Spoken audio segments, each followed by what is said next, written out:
ngi ñaan yàlla dimbali ci tabaski faadaare ko président sohli ko e jawɗi layyaji ndi président sohla ci jur ndax mewnane yàlla ñu ko yàlla yombal waaw ɗum ala caɗele fekk du ak benn kadi addiɗo kadi e dow jaam yàlla indi ci jàmm ak salaam e goto kadi e dow jaam inchallah jàmm dellu ci ak jàmm allah rokka en deeƴal e leydi yàlla def jàmm ak dal ci réew mi suturaji e tasko kala kula hen yo allah bajjila lépp luñ ci ragal yàlla na ko yàlla fegal allah noon ɓuuri ande ko moƴƴi koye waɗani yàlla moo gën a xam li baax yàlla yàlla defal bisimilla ma ñu ngi leen di wax bismillah délégation allah jarama Merci.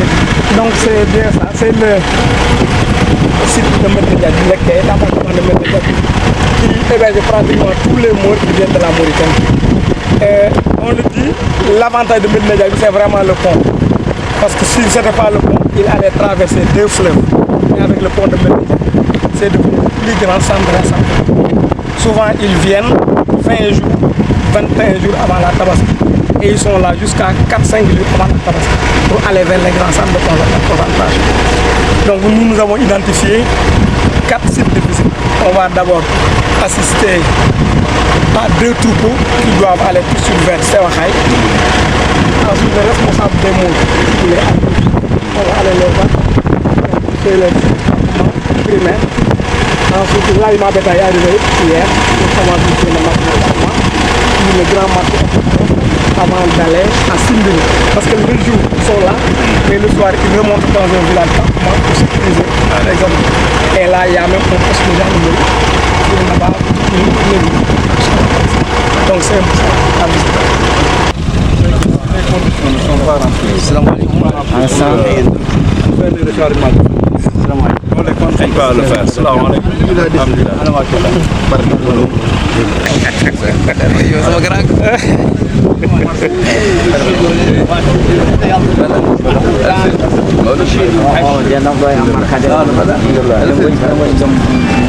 Ce camion a déjà chargé. Il va sur Louga.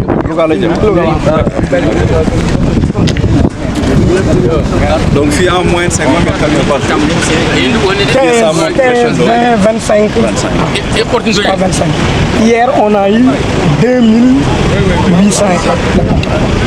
Si vous divisez par 180, c'est plus de 20 camions. C'est plus de 20 camions. Parfois, ils la chaleur avec les maintenir sur la chaleur. C'est vrai. Avec la graisse et tout, là, ils ont fait bain. Pour nous mettre des temps, ils ont rechargé.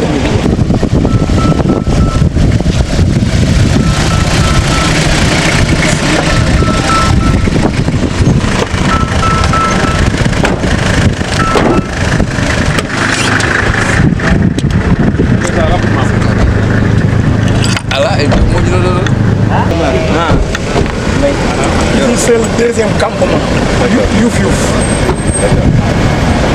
Donc c'est un site également, présentement vous avez vu en venant, il y a au moins 4000 à 5000 moutons tout autour. Vous avez vu. Ils n'ont pas encore embarqué, ni les miens embarqués. La Mauritanie, c'est, on va dire, une république sœur. Le Sénégal et la Mauritanie, c'est des relations séculaires fraternes. كان موريتانيا والسنغال علاقتهم فوق العلاقات كامله بهذه علاقه حقيقيه ولا شيء. Dans les relations aussi, en tout cas les relations économiques sont très importantes. يعني هاي العلاقه ملي بين العلاقات الاقتصاديه والحيوان. Et dans ces relations économiques, le commerce du bétail. كان يعني الاقتصاد من قضيه الحيوان. Alors pour la Tabaski, les moutons mauritaniens contribuent pour beaucoup. كان بالنسبه للتباسكي السنغال يحسبوا على غنم موريتاني يا سمي. Je sais qu'ici à part de Medina Diack, c'est autour de 50 000 moutons qui sont attendus. بالنسبه لهم كان فاتوا سجلوا الوسائل المعنيه سجلت 50,000 دخلتهم. Sans compter une bonne partie des moutons qui passent par Kidira, mais qui sont des moutons mauritaniens. كان هذا ما محسوب فيه ذيك النعاج اللي ياخذوا عن طريق كدرة يقال هم جايين من صور موريتانيا. Et la Tabaski, elle est importante au Sénégal, très importante. كان بالنسبة للسنغال العيد فيه رواية مهمة كثير. Voilà, c'est pourquoi M. le Premier ministre m'a instruit de venir pour voir les conditions dans lesquelles vous êtes, En tout cas, jusqu'ici, comment ça se passe, mais aussi les perspectives durant les 15 prochains jours. ان شاء الله قال انه هذا هو الاسباب كامله اللي كان يقول كامل هو السبب اللي رئيس الوزراء مشاه هون سير بلاصي مشاه هون شيء يشوف ذي الامور كامله وهو المكلف بها خلال 15 يوم جاي. L'année passée, lors de la visite de M. le ministre mauritanien de l'élevage, il nous avait fait part des difficultés que vous aviez en termes d'éclairage. قال انه السنه الماضيه وزير البيطره اطرح من المشاكل قضيه الضوء خاصه في مدينهم. Alors le gouvernement, en relation aussi avec les autorités administratives locales, le gouverneur, le préfet, mais aussi l'ANER, ont travaillé à l'installation des lampadaires. قال انه هو والوالي هون والادارات كاملينهم تباركم عليك المشكله قضيه الضوء وياك يحلوهم وتباركم. Donc ça c'est quand même à saluer. Le site de Saint-Louis également nous a été signalé. Nous sommes en train d'y travailler avec le gouverneur et le maire de Saint-Louis surtout pour trouver une solution très rapide. كان هذه قضيه الضوء انه سواه وقضيه الندر اللي هي سين متباركين معها اللي هي سووها خاصه مع العمده ومع ذيك الناس كامله اللي يجبروا له حلول وتعود مناسبه للعمل الواحد نحن كامل. Alors un autre élément important c'est qu'à l'approche de la Tabaski, le gouvernement du Sénégal appuie les éleveurs en aliments de bétail. قال انه دائما تعود قريب عاد من العيد الحكومه السنغاليه تعاون الشركاء الاقتصاديين في العمل. C'est dans ce cadre-là que Médina Ndiadjbé également a été retenu parmi les sites qu'il faut appuyer. قال بذيك المناسبه بما ان المدينه دائما يجي الحيوان ياسر عاد منطقه يا الله تندعم في ذاك الاطار ذاك. Voilà, on me signale que hier soir la dotation destinée à Médina Ndiadjbé de 25 tonnes sont arrivées. يعني يامس قالوا له ان خارجه 25 طن انها جاتهم. Et ça c'est vendu aussi à un prix subventionné de 5200 francs. يعني هذه مبيوعه بسعر مدعوم دعمت الدوله السنغاليه ولا يعود ب 1040 ويا 5200. C'est juste un appui, ce n'est jamais suffisant, mais c'est pour montrer en tout cas la sensibilité du gouvernement par rapport à vos préoccupations. قال هذا ما ينزيش يا غير مساعده يا اقتنعت لكم الحكومه السنغاليه انها مهتمه بكم وتختار تعاونكم يا غير يعرف عنه ما ينزيش يا غير معهم. Et ce même effort-là est fait aussi dans les marchés de destination. À Sévékhaï, ils ont déjà reçu. Donc hier à Missira Waden, ils ont déjà reçu. À Dakar aussi, dans les différents points de vente aussi, ils ont reçu leur aliment. قال هاو المناطق ثلاثه اللي عدلهم وعدل فيهم هم اللي هي مصر ودكار وسفخاء وعدل فيهم الدعم اللي عدلهم من المدينه وعدل فيهم هم اللي يستفادوا وتعود الحكومه السنغاليه عارفه. Donc on continue de, en tout cas, compter sur vous parce que à Dakar les gens pensent qu'il n'y a pas assez de moutons. Donc je pense que les assurances que vous venez de nous donner, en tout cas jusqu'ici la tendance elle est très bonne, mais nous pensons que durant les 7 prochains jours aussi, il faudra maintenir le cap, le renforcer même si possible, pour qu'in fine qu'on puisse avoir tous les moutons dont nous avons besoin au Sénégal. قال انهم الى حد الساعه جمل الحيوان طريقته معقوله يا غير يختاروا الفاعلين السياسيين وانتم كاخوه تطلبوا الحيوان يجي ياك سينغال يجبر ذاك اللي يقطوا من الحيوان وهم الى حد الساعه الوقت الحالي ذا ستابل متقاد يا غير يختاروا الناس تجيب لهم شيء ذاك اللي من الحيوان باقي كامل ياك السينغاليين كامل يضحوا بطريقه صالحه وموضوعه. يا غير احنا عندنا دلوقتي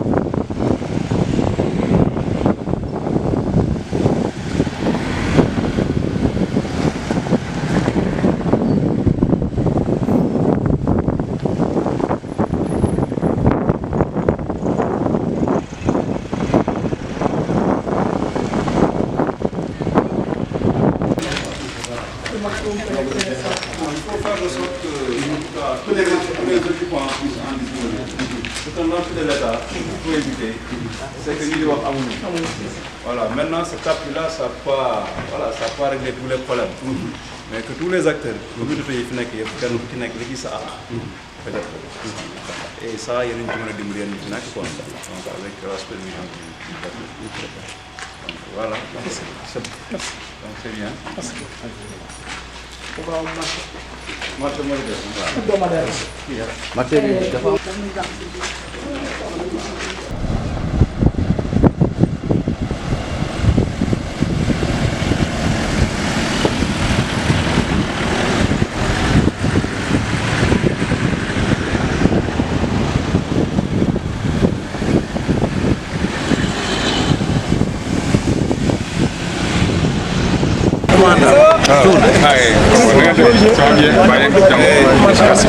Ah mais Sidi. Ah mais très heureux de me retrouver hein. Fini tey hein. Waaw mais noo gisee situation globalement. C'est cher. Xar yi moom cher na non fii laay wax quoi. Non, il y a des moutons, mais c'est cher.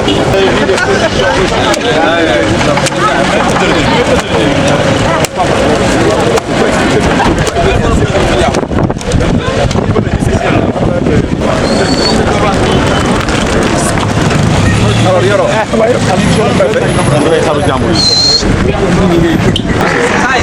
Les commandes d'aliments de la région qu'on puisse commander de manière de favoriser la régionale. Bon, c'est ça le devoir. À chaque fois.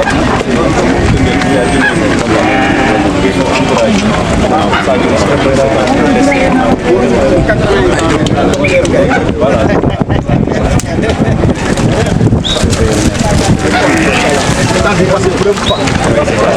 On est responsable dara.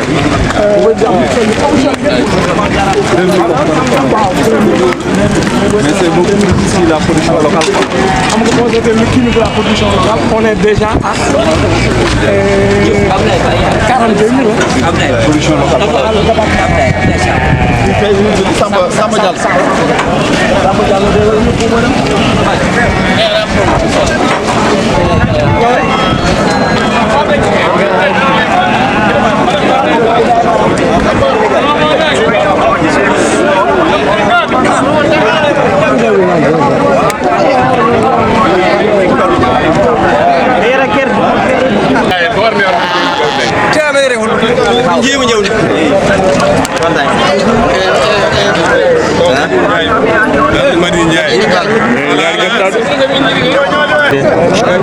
Look at me, and I'm in Jawda, and I'm calling them Jawda, and Monsieur le ministre waxal bu baax mu ngi nii. waaw 600 000 rek la jaay. 600 000 rek la si 600 000 dafa mu ko amee bay. te bu dee coupé ma Ibi. léegi ngeen ñëw madame. Ngeen ngeen jàppale 600 000. 600 000 lay jar. xar bi 600 000. waaw 600 000 lay jar. 600 000 waaw 600 000 waaw. parce que bii mooy laadum ras laadum boo déggee laadum bii mooy laadum. ak ñaari weer la. Macha Allah. macha allah. waaw bu ma ca leeral duum na.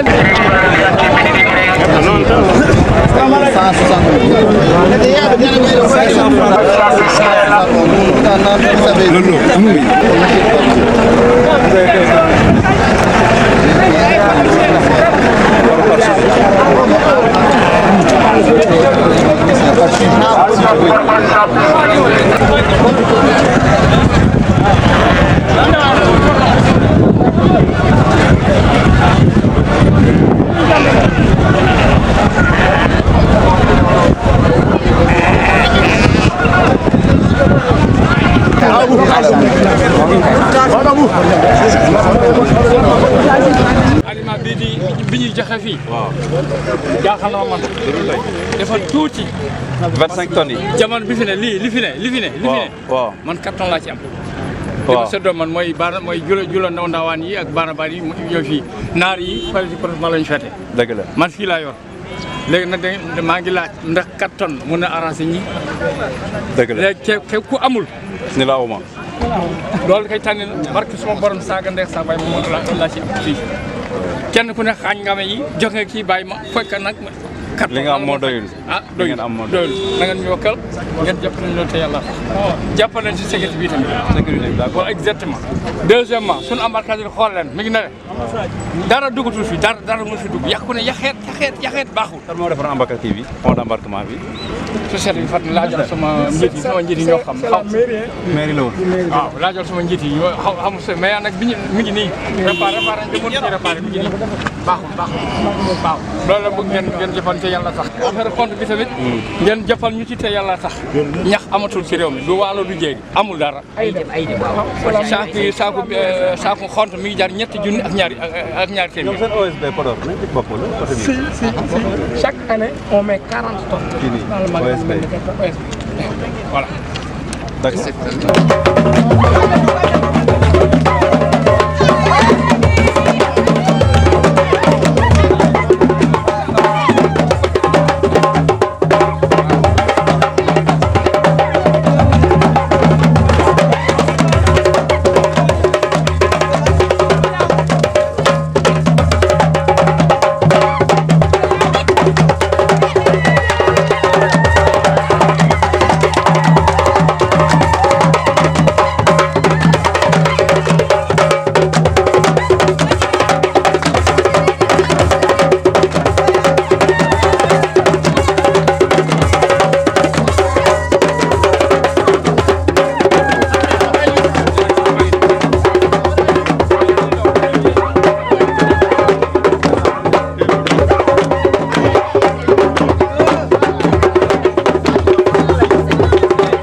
est à 30 km dans le Djeri.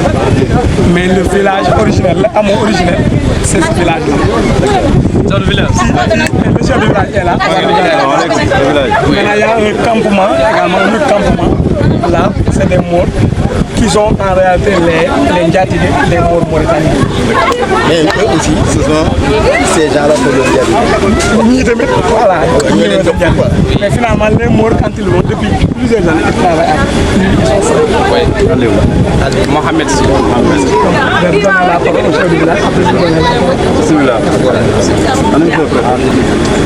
Assalamu alaikum bandiraɓe on calminama on juurama on beltanama on ñagama duwaw on neldama duwaw e dow weltare mon garagal mon ɗo hen min beltima hen ha ko ala kadi ko min mbaɗana ɗo ko min beltima hen ha ko ala kulle hay waaw ginnaaw bi mu leen nuyoo nee na mi ngi leen di sant di leen gërëm di leen wax bisimilah nee nag am nañu mbégte bu rëy ci seen ñëw fii ñëw ngeen fi ñëw bisimilla moon ñu ngi leen di wax bisimilah bisimilla min beltima kontaan nañu trop ko mbaɗan ɗo min ɗo ko mais li ñu leen fi defal ene mawne amen rëy na lool ci ñoom kadi min gandi te ne xam nañ ne komin ɓiɓɓe Sénégal xam nañ ne ñoom ay doomi Sénégal lañu parce que min dañi hunde ɓe jaɓɓimi min hen ɓe balli min ne ne bi nga xamee ne am nañu gan ñun ñëw nañu leen dimbali leen ba ñoom gan yi xam ne ñoom ñi ay sénégalais la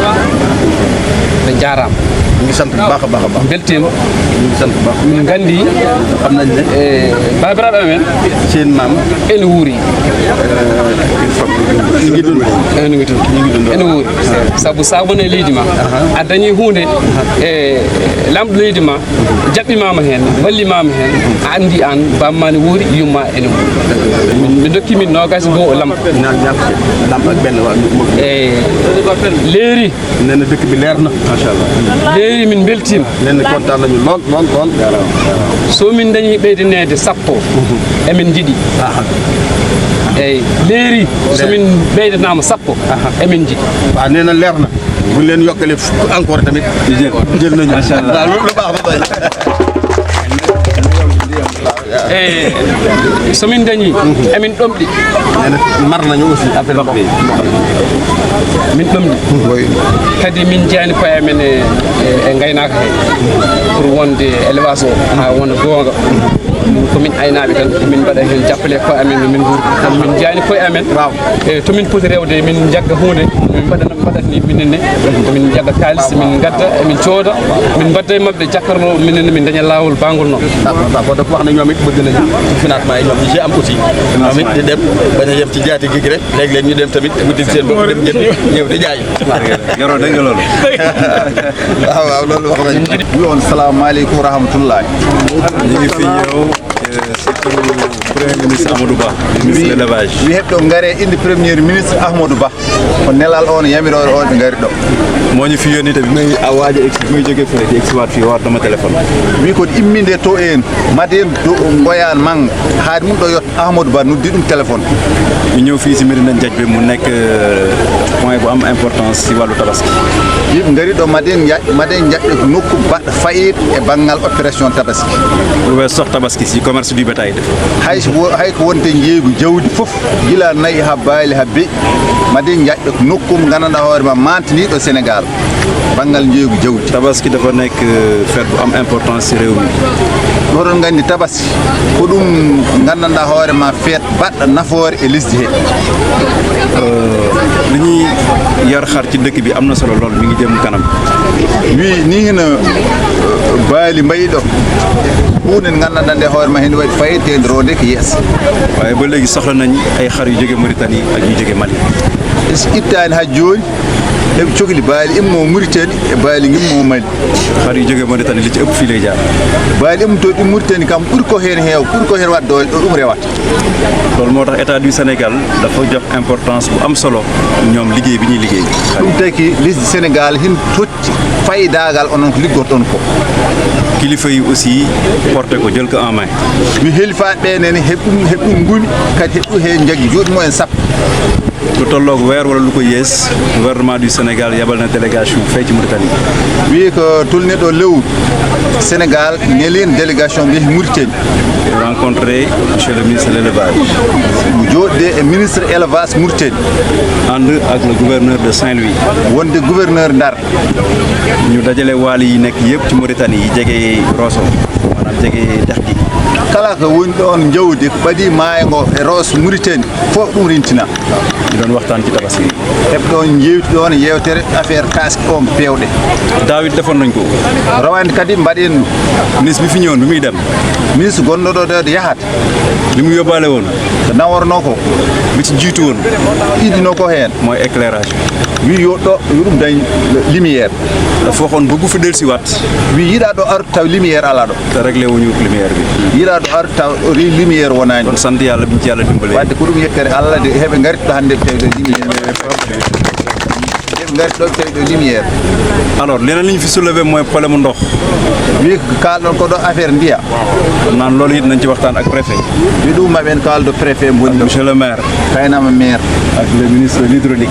tawi ministére jogi ɗo batte ndiya xam par rapport ak si bi ñu nekk e oɗo nokkum gonɗe lan moo fi adapté ci wàllu ndox hono mbo warɗo feere ha ndiyam dañe ɗo beneen bi mooy problème sécurisation des transactions xaalis bi e heddi ko noon ko sécurité men ndenka men loolu nag kalis jaltowo ɗo suñu bëggee état bi dimbali leen ɗum noon so jiiɗi lawm o walla mon ñoom ñooy dimbali état bi onon kadi ko onon ballat lawm ndax amoon nañ lu mel nii ci marché Daara ɗum wayni wonina Daara Jolof ministère daf leen jàppale ñu am seen mutuelle am seen banque bopp mais ministère jaggiren ɗumen heɓe dañ ɗon mutuelle mumen spécial e banque mumen loolu ñoom su fekkee pare nañ ci ñoom wi tawi onon hoɗon ɗum pari ministère pare na pour jàppale leen pour loolu ministère o hen pari pour wadde mutuelle wona ɗo haalisaji mon no mofte ɗon parce que bari na ay banque ɗo hin heewi gonga hin heewi banque aji man nga wax benn banque ni ko ñëwal installé fii haɗo wawi banque yo mbaara wonɗo waaye su banque bi ñëwee te amul clientèle si banque o ari mbo ala client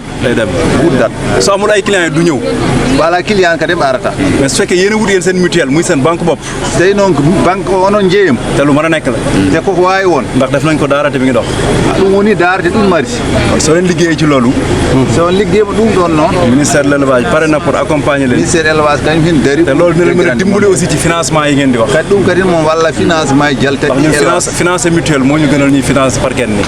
sabu heɓe guitta enveloppe baɗɗa fayide haalis baɗɗa doole mbaɗa mutuelle ɓuurata ɗumen tottirde par goto goto. donc loolu vraiment ñu ngi leen ciy woo. ɗum heɓe mun hen noddi ñu wut solution ensemble. meeji ɗon hen kaaldon hen heddi fawi moon. voilà beneen bi des mooy ñu ngi jëm tabaski. heddi ko yimɓe ɓen paye taske. des na ay fukki fan ak juróom. heddi hen balɗe sappo e joyyi. wala lu ko yees. walla ko famɗi walla ko yeeɗi ɗum less. ba fi mu ne nii li ñu gis mu dugg fi ci ay xar. suwi ko ɗo ara jawdi. dal na xel. yeɗum yoni ɓernde. waaye li fi daan dugg. est-ce que natanno ko ɗo. fii ak tabaski eggaguñu fa. ɗo a taske ɗum siya ɗon yotto. ndax ñu ngi xaar 50 000. heɓata capanɗe joyyi ujunere. wala lu ko ëpp. walla ko ɓuuri ɗum. pour le moment 35 000 dugg na. woodi ɗo capanɗe tati e joyyi ujunere fof. nañ leen di gën a ñaax yéen. oɗon ñaaga. ak seen mbokk yi nekk fële de l'autre côté. mon wonɓe doyer Mauritanie. ñu leen ñu indi xar yi. yoɓe gaddu jawdi. gouvernement du Sénégal def na toutes les facilités. gouvernement Sénégal kala ko weɓnata ha jawdi naata lesdi he waɗi. liñ fi fekk ci wàllu sécurité mon commandant dégg na ko. batte nden ka commandant de brigade o haali ñu ñuy wax depuis démb commencé nañ seen kii yi tourné yi guila hen ka joni ɓen mbaɗ poti uyaji ɗo woni fof ci des mooy ngeen di partager information. isi onon jokkodire mumen kala jiiɗo neɗɗo mo woni koolaki noddon ndax ñii mënuñu wëral fépp fu nekk. heɓne sandar morin wawa won ɗo woni mais loo leen gisul leen jaaxal soo leen amee seen numéro téléphone. soɗon jii ko jaahen moon soɗon ɗumen noddi tan ngeen oote. noddon ɗumen balaa 5 minutes di nga leen gis. wonta mintaji joni maɓe jot donc sécurité bi dañ koy bokk.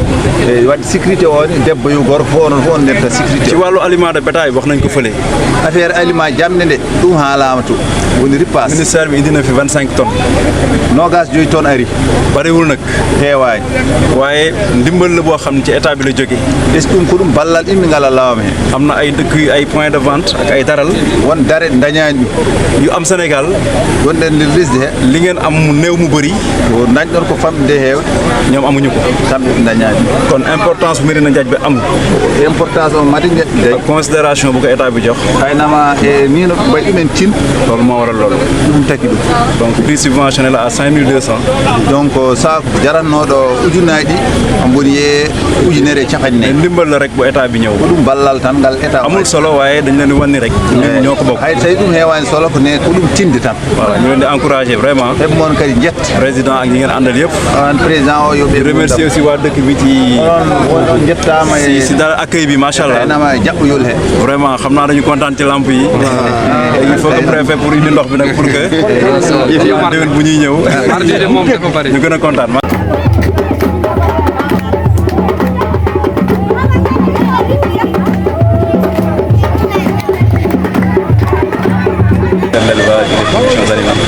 Voilà, nous sommes presque au terme d'un périple qui nous a conduit dans les régions de Kaffrine, Tambacounda, Matam. Aujourd'hui, nous sommes dans le département du Nord. Quel est le constat que vous avez fait sur le terrain? Merci Michaka. Nous venons de Missira et Kidira. Aujourd'hui, nous sommes à Médina Ndiadj. Ça fait suite aussi à des instructions que nous avons reçues de M. le Premier ministre de l'élevage. Il nous a chargé de regarder avec toutes les parties impliquées l'état d'évolution de l'approvisionnement du marché en perspective de la Tabaski qui est attendu dans moins de 15 jours. La situation que nous avons vue dans ces différents points de distribution. Missira est un grand marché. Kidira, c'est le plus grand point d'entrée. Le deuxième point d'entrée, c'est ici.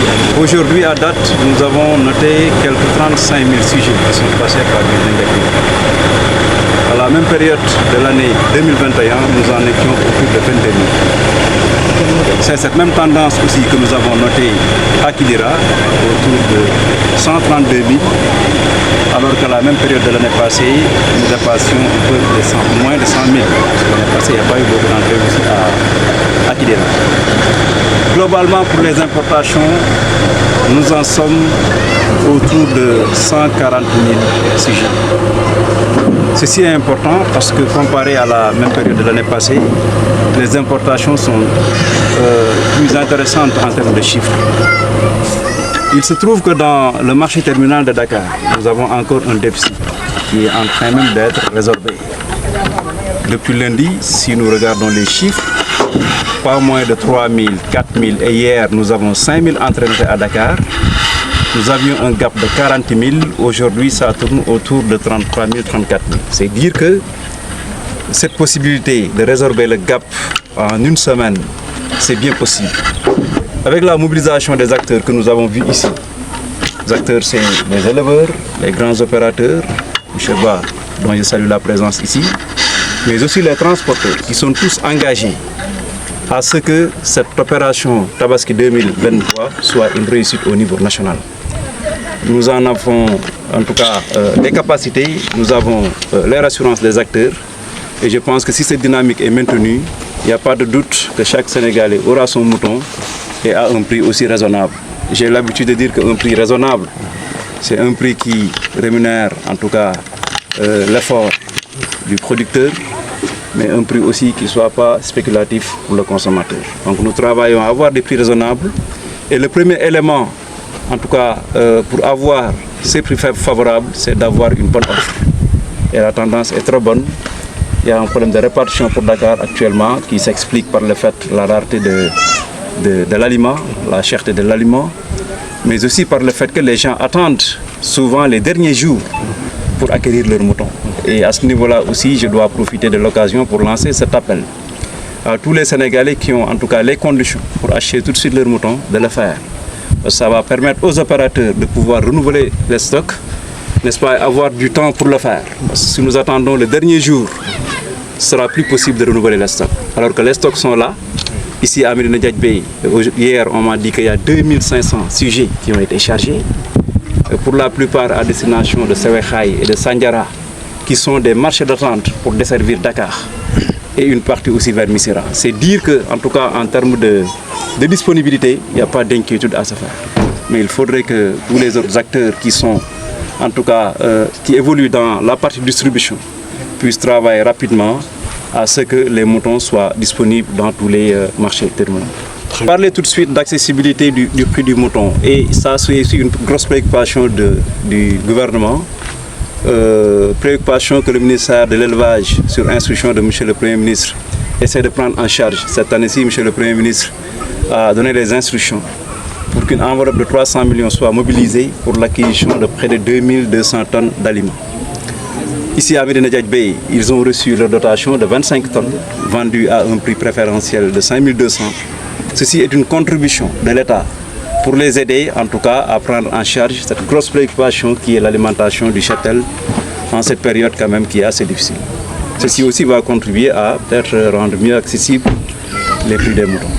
L'équipe présidée par le commandant Tchoun, qui a mobilisé toute une équipe et qui met en place tout un dispositif en termes de patrouille, parce que le site aussi est assez vaste, et qui a mis en place aussi un dispositif pour échanger les informations avec les acteurs.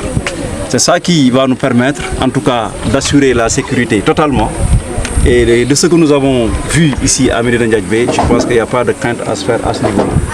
Ce sont les instructions que nous avons reçues, en tout cas toute administration confondue, c'est les autorités administratives au niveau local, mais c'est les forces de défense et de sécurité. Pour que la sécurité soit assurée de bout en bout. Ici à Médina Diagbé, cette entrée, ça commence par ici, mais ça traverse en tout cas tous les circuits de distribution, toutes les routes.